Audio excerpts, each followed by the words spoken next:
What's up guys, it's Tundrum here, back with another video, and today I'm going to be showing you my modern Izzet Storm deck list. Now Storm is an archetype of Modern. It's almost always since the creation of Modern been a thing. The goal of the deck is basically cast a heap of spells that give you mana and draw you cards, get heaps of mana, get your Storm count, which is how many spells you've cast this turn, up to a number like 10 or 20, and then cast a spell like Grapeshot with Storm and hit your enemy for lethal. This deck's super fun to play. It doesn't require too much skill, and it is super competitive. Without further ado, let's get into the list. First up, we're running 4 Repeal Chief of Compliance and 4 Goblin Electromancer. Now Repeal, he's a 2-mana 1/3 legendary creature human wizard that says instant and sorcery spells you cast cost 1 less to cast. Whenever a spell or ability you control counters a spell, you may draw a card. If you do, discard a card. Goblin Electromancer is a blue and a red for a 2/2 Goblin Wizard that also says instant and sorcery spells you cast cost 1 less to cast. Now these don't seem too good, but what they do is they make all our spells cost 1 less, and we're going to be casting heaps of instants. So they make all our rituals that gives us for 2 mana, 3 mana, only cost 1, so we're getting more mana profit. They make cards like Mana Morphos, draw us a card and gain mana, and they are super solid in this deck, letting us go Storm much easier.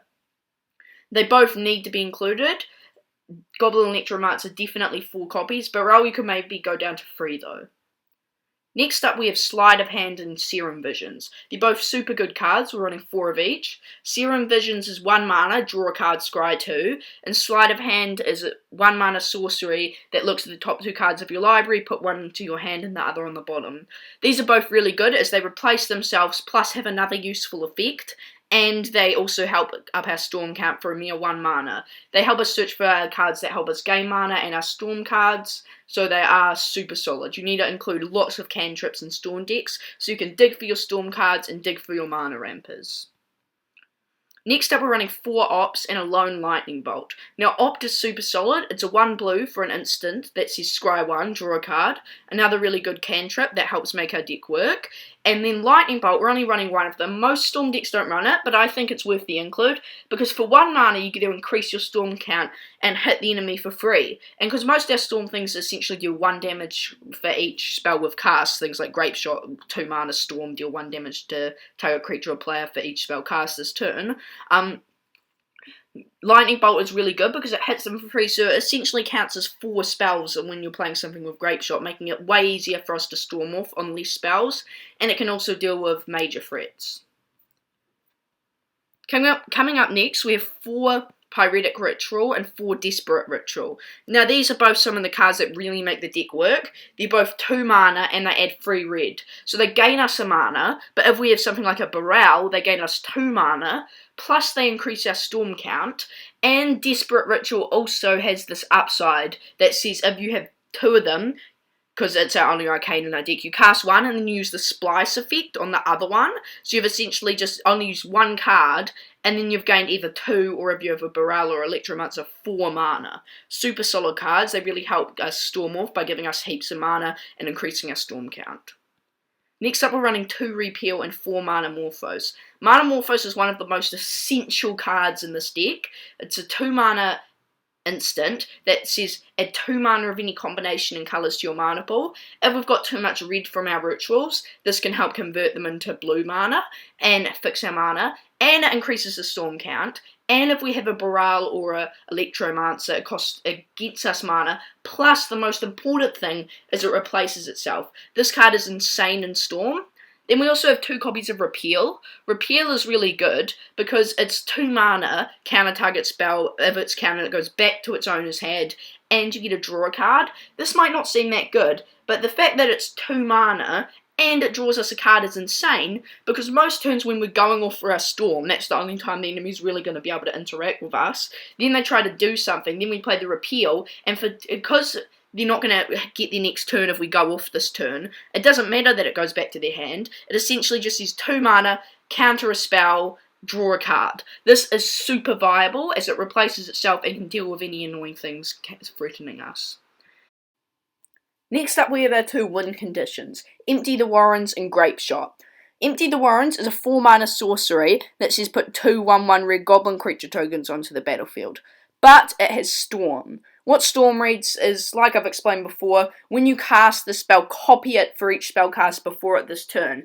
Now this actually means the spell is uncounterable, because you've cast it and you've already cast it, and then all the copies go in the stack. Even if they counter it, you still get all the copies. So it essentially also says it's uncounterable, kind of. And so pretty much the goal with the Storm card is just you've cast 10 or more spells earlier in the turn, you play it, and then you've got 20 goblins and swinging for lethal. Then Grapeshot does a similar thing, except you need 20 on the Storm count because it's only 1 damage per thing. It's 2 mana sorcery that says deal 1 damage to target creature or player, and then it has Storm. So you've cast 20 spells or 19 spells before it this turn, you then cast it, and then you've got 20 copies and then hit their face for lethal. These are both really, well, of course they're good cards, but they go really well once you've cut. Well, they're Storm cards. They're super solid. They're what make the deck run. Without these cards, the deck would have never been a thing in the first place. You just cast all the spells, then cast the Storm cards, and then you win. Super solid. Next up, we have 4 Gifts Ungiven, one of the cards that really makes the deck run, and 2 Past in Flames. Now, Gifts Ungiven is 4 mana, and it says search your library up for up to 4 cards. An opponent chooses 2 of them and puts 2 into your hand and the rest into your graveyard. So basically, the goal with this is you can either get mana rampers like Mana Morphos or Pyretic Ritual to help you storm off, or you could, if you're looking for win, or it's really complicated what you can choose. Or you can choose, like, if you need a Storm card, you play this, and you essentially choose. You get 2 Past in Flames, or 1 Past. No, you just pretty much get a Past in Flames, and then you're essentially guaranteed to go off, whether you're. Because then a Past in Flames and then like a Storm card. Because then if the Past in Flames goes to your hand, and the Storm thing goes to your graveyard, you still get the Storm. If the Past in Flames goes to your graveyard and the other thing to your hand, you still get the Storm card. If they both go to your graveyard because of the flashback, you still get to cast a Storm card.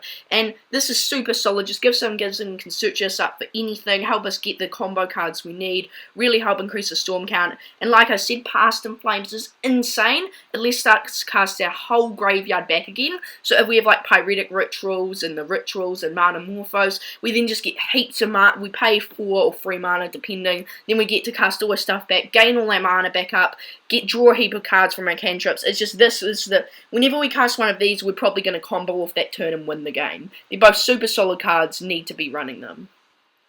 Next up, we're onto the mana base. In the mana base, this is ideal. I suggest running 3 islands, 2 mountains, 4 Izzet fetches, 4 Izzet shocks, and 4 Spire Bluff canals. Now, the dual lands can be a bit expensive, so if you can't really afford them, just replace them with cheaper rare dual lands, or just replace them with basics if you prefer. The deck does run more smoothly with a mana base like this, but it isn't essential. Next up, we're onto the sideboard. Sorry about any background noises, my computer is overheating because today is a boiling hot day. In the sideboard, we've got 3 Abrades, 3 Spell Pierce, 2 Fact or Fiction, 3 Lightning Bolt, and 4 Aria of Flame. Abrade is good against artifact decks and can remove with pesky creatures. Spell Pierce can counter any annoying non-creature spells they're playing or trying to interact with us.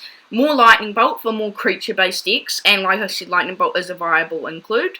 Fact or Fiction, decent card, can get us card advantage, it does similar thing to Gift Ungiven, just not quite as well. And then Aria or Flame. I'm not really sure what you sideboard this in against. I personally have never had to use it in a sideboard, as I've only played it with this deck a couple of times. But everyone's telling me you have to have it in the sideboard, so this must be a viable include in the sideboard.